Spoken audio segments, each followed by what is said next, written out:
എങ്ങനെയാണ് ഇങ്ങനെ നമ്മുടെ പാർട്ടി മാറിപ്പോയത് എന്ന് ചോദിച്ച് സങ്കടപ്പെടുന്ന ഈ സാധാരണ സഖാവിൻ്റെ വാക്കുകൾ ആദ്യം കേൾക്കുക.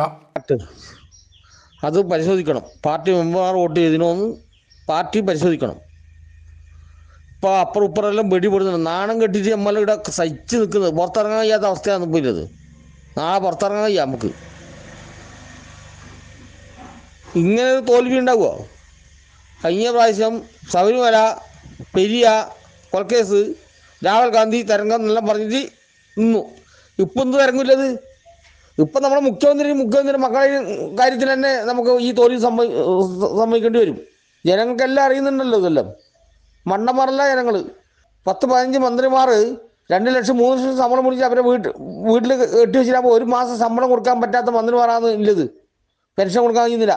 ഞങ്ങൾക്ക് ഈ മാസം ശമ്പളം വേണ്ട. അല്ലെ ഒരു MLA, അല്ലെ